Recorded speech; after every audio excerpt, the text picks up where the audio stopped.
नाही मी वाजवणार नाही, काळजी करू नका. 12 वाजले आणि कीर्तन झाल्यानंतर एक नवीन असंच गाव होतं. एक बाबा म्हटले मला चला म्हणे आमच्या घरी चहा प्यायला. मी म्हटलं चला, ओळखी पालखी होती पण त्यांच्या घरी आपला सगळा तसा तापा घेतला आणि चहा प्यायला निघालो. चहा प्यायला जात असताना दुसरे एक म्हातारे बाबा कीर्तनाला आलेले होते आणि त्यांच्या घरातले त्यांची पत्नी, एक मुलगा आणि मुलगी झोपलेले होते घरामध्ये. आता घरामध्ये झोपलेले होते, यांना घरामध्ये जायचे, दरवाजा आतमधून लावलेला होता. मग मधल्यांना उठवण्यासाठी यांनी हात दरवाजाच्या बाहेरून मारत होते. डोरबेल नव्हती, kind for your information, doorbell नव्हती म्हणून यांनी हाका मारत होते. हाका मारत असताना आता मधल्यांना उठवण्यासाठी कशा हाका माराव्या, यांनी दरवाजात उभारले आणि हाका मारत होते.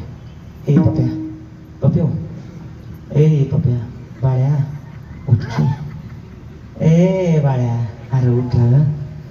जाताना ऐकलं महाराज, मी म्हणलं बाबा जरा मोठ्याने हाक मारा. नाही महाराज तुम्ही फक्त कीर्तनात बोला, तुम्हाला काय म्हणून मला काय घेणं नाही, बसा पडत. गेला आम्ही त्या दुसऱ्या बाबाच्या इथं जाऊन चहा पेला, 1 तास गप्पा मारल्या आणि वापस आला तर हे येड इथंच गाणं आणखीन म्हणायले ए पप्या. मलाच वाईट वाटलं, मला वाईट वाटलं. मी जरा पुढे गेलो, म्हणलं बाबा जरा सारखा बाजूला मार. म्हणलं बाजूला धरलं, त्यांच्या हाताला काढलं बाजूला, दरवाजामध्ये उभारलो, मधल्यांना उठवावं म्हणून मी एक सहज हात मारली.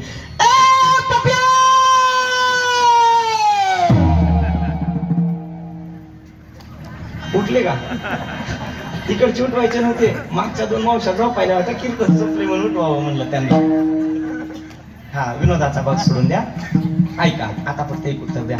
घरातल्यांना उठवण्यासाठी रात्रभर हाक मारणं गरजेचं होतं का एकच हाक मोठ्यानं मारणं गरजेचं होतं?